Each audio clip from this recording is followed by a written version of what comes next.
और जैसे ही आगे बढ़े भोजराज कंस की राजधानी मथुरा की तरफ, और जैसे ही मथुरा पहुंचे, भगवान कन्हैया ने जैसे ही मथुरा को देखा तो नंद बाबा से पूछा, अरे बाबा कौन सी जगह है ये?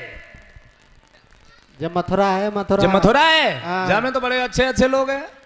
अच्छे अच्छे तो हैं, फिर तुम्हें मालूम अच्छे अच्छे हैं। हाँ मालूम तो कर रहे हैं, बड़ा अच्छा बड़े अच्छे घर बने हैं। लला हाँ, जो दूरिये से अच्छी लग रही है, और अंदर बहुत खराब आदमी रहा था जब मथुरा में। अच्छा हाँ बाबा जी बोलो।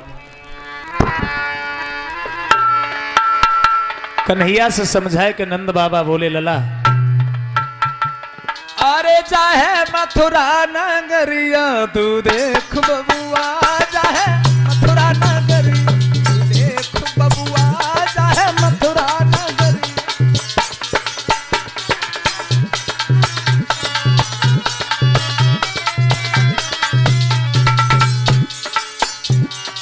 देखो बबुआ, देखो बबुआ, जाहे मथुरा नगरिया तू देख कान्हा, जाहे मथुरा नगरिया तू देख बबुआ, जाहे मथुरा नगरिया।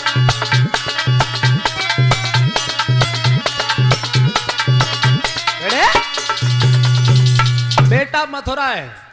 कन्हैया बोले, बाबा तुम्हें देखना चाहता हूँ। बोले जाओ दूर दूर से देख लेना, किसी से बोलना नहीं, किसी से लड़ना नहीं। कन्हैया बोले ठीक है, दूर ही दूर से बाबा जी मैं नगर घूम के आता हूँ, सौगंध आपको देता हूँ कोई न उलाहना लाता हूँ। मैं वचन देता हूँ कोई भी उलाहना लेके नहीं आऊँगा। और इतना वायदा करने के बाद श्याम सुंदर आगे बढ़े। ग्वाल वालों ने कहा ऐसा करो, कन्हैया बड़े नटखट हैं, इन्हें लाइन में सबसे आगे चला करके ले चलो। अब सबसे आगे भगवान श्याम सुंदर हुए और सब ग्वाल वाल पीछे पीछे चले। क्या देखा, सामने से एक धोबी आ रहा है जिसके सिर पर गठरिया है, और गठरिया में भोजराज कंस के राज के रहने वाले मंत्री संतरी से लेकर के जो भी थे उनके कपड़े हैं। भगवान कन्हैया ने पूछा, क्यों भैया ये किसके कपड़े हैं, कहाँ लेके जा रहे हो? धोबी बोला, भैया पहली बात तो तुम गलती ये कर रहे हो कि तुम हमें धोबी कह रहे हो। मैं धोबी नहीं हूं, मैं कंस के यहां काम जरूर करता हूं, लेकिन हमें तुम एक बात बताओ। फिर कौन हो? जवाब दिया, चलो हम धोबी है, लेकिन तुम हमें जब बताओ तुम्हें क्या मतलब है जो तुम हमसे पूछ रहे हो। और धोबी शराब के नशे में था, तो बात शुरू तो बड़े धीरे हुई और बात खतरे की तरफ बढ़ती चली गई। और वैसे भी शराब जो है, शराब खैर शराब पी करके सर आप हो जाते हैं। जो आदमी शराब पी लेता है ना, वो सर हो जाता है। और कैसा सर? शराब के अंदर कुछ गुण हैं, माफ करें थोड़ी जल्दी जल्दी बता देता हूं। गुरुदेव स्वर्गीय श्री ब्रजेश शास्त्री जी ने कहा था, आज तक शराब के अवगुण सभी लोगों ने सुने होंगे, आज हम शराब के ऐसे ऐसे गुण बताएंगे जिसकी हर आदमी को जरूरत है। कौन से गुण हैं शराब के अंदर? इसे पी करके तन मन में रूहानी छाए, इसे पी ले तो बूढ़े पे जवानी आए, इसे पी ले तो बूढ़े पे जवानी आए।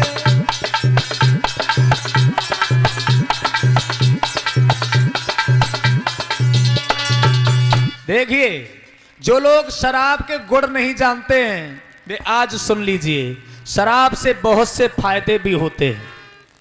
शराब पीना कोई बुरी बात नहीं है, लेकिन अगर 3 फायदे आपको अच्छे लगे तो खूब पीना। गुरुदेव स्वर्गीय श्री ब्रजेश शास्त्री जी ने 3 फायदे बताए हैं। कौन कौन से?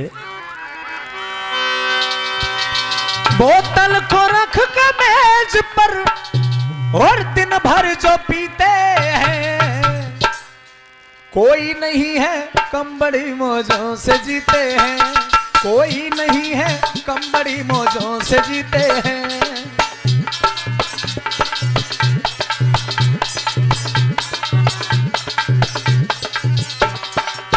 अब देखिए शराब का फायदा बता रहा हूं। पहला फायदा कौन सा है? दारू पीने वाले के घर होवे न चोरी। सबसे पहला फायदा, शराब एक ऐसा तंत्र है, जो आदमी शराब पीने लग जाता है उसके घर में चोर नहीं घुसता है, घर में ताला नहीं लगाना पड़ता, घर में कोई चिंता नहीं है। जानते हो क्यों? शराबी के घर में चोरी होती क्यों नहीं है? अरे चोरी होए तो होए काहे की बाके, घर में एक लुटियू सजी न रहते हैं तो चोर क्या करे। दूसरा फायदा सुनो, दारू पीने वाले को कुत्ता नहीं काटे। जिस आदमी को शराब कुत्ते से डर लगता हो वो लोग शराब पीना शुरू कर दे, क्योंकि शराबी को कुत्ता कभी नहीं काटता। अब ये बताओ क्यों नहीं काटता? इसलिए नहीं काटता, कुत्ते बड़े समझदार हैं। कुत्ते भी विचार करते हैं रात के 9 बजे से हमारी ड्यूटी शुरू होती है और तभी से इनकी शुरू होती है। पूरे गांव में कोई हमें बात नहीं पूछता, और जे कम से कम रात के 9 बजे से लगभग 1 बजे तक नालियों में पड़े रहते हैं, तो कम से कम हमें अच्छा लगता रहता है। और हमारे तो स्टाफ में आते हैं इसलिए हम इनसे नहीं बोलते। इसलिए प्यार कर सम्मान से उनको मोही मोह चाटे।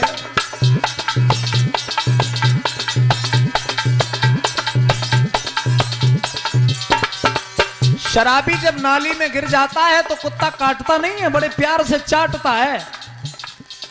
तीसरा फायदा सुनिए, तीसरे फायदे की तो माताओं को भी जरूरत है, भाइयों को भी जरूरत है, बच्चों को भी जरूरत है। हाँ, तीसरा फायदा, दारू पीने वाले पे बुढ़ापो न आवे। अब सुन लीजिए, हर आदमी चाहता है कि मैं कभी बूढ़ा नहीं हूं।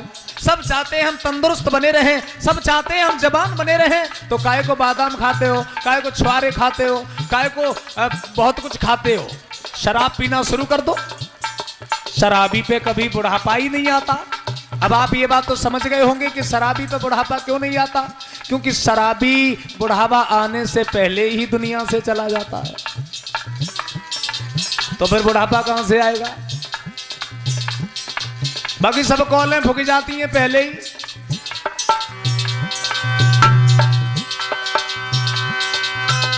बोतल को रख के मेज पर दिन भर जो पीते हैं, कोई नहीं है कम बड़ी मौजों से जीते हैं, कोई नहीं है कम बड़ी मौजों से जीते हैं।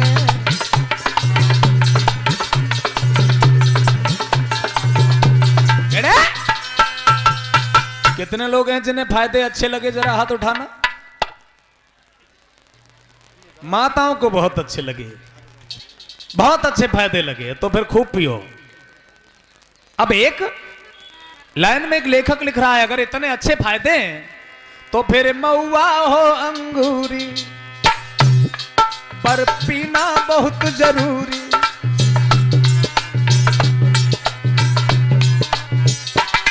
बिन पिए रहा नहीं जाए, पीने वाले रोज पियो चाहे लुटिया तक बिक जाए।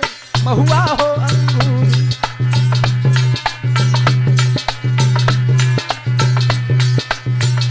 देखिए, बात हंसी की जरूर है लेकिन बड़ी अच्छी चेतावनी है।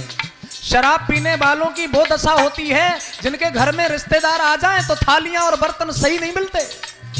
बेचारी घर में घरवाली शर्माती है, काहे में चाय दूं, काहे में खाना दूं।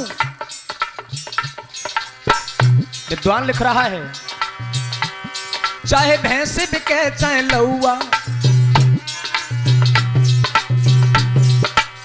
शराबी की क्या दशा है। महिलाओं के गहने गिरवी रख जाते हैं, शादियां विवाह में नहीं पहुंच पाती हैं गहनों की वजह से, बच्चों की कभी फीस समय से जमा नहीं हो पाती है, त्योहार पर कभी मिष्ठान नहीं बन पाते, त्योहार पे अच्छे अच्छे कपड़े शराबियों के लड़के नहीं पहन पाते।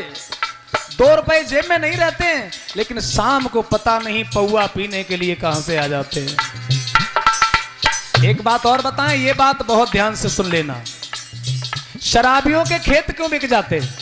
क्योंकि शराबी जितना पीता नहीं है, जितना उसके ऊपर ब्याज ठोक दिया जाता है। शराबी को जब 10,000 रुपए दिए जाते हैं, कोई जब देता है तो 10,000 पे सीधे 1 लाख लिख देता है। वो नशे में होता है, उसे मालूम ही नहीं है कि हमें कितने दिए गए, और बाद में कह दिया तुम 1 लाख ले गए थे, हमें क्या मालूम, हमारी किताब में लिखे। और वे तो पौआ के नशे में थे, जब हिसाब किताब हुआ तो 1 लाख पे ब्याज ठोक दिया गया। समझ लेना आप लोगों के साथ में क्या हो रहा है, शराब पीने वाले। चाहे भैंसे बिके चाहे लौआ, पर मिले सांझ को पौआ।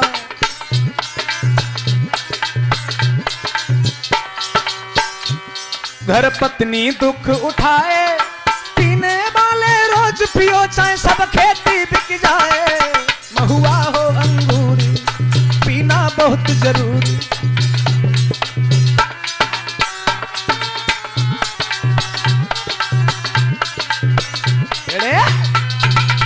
शराब के नशे में धोबी है। माफ करना अगर मैं मजाक में कुछ ज्यादा कह गया हूं, लेकिन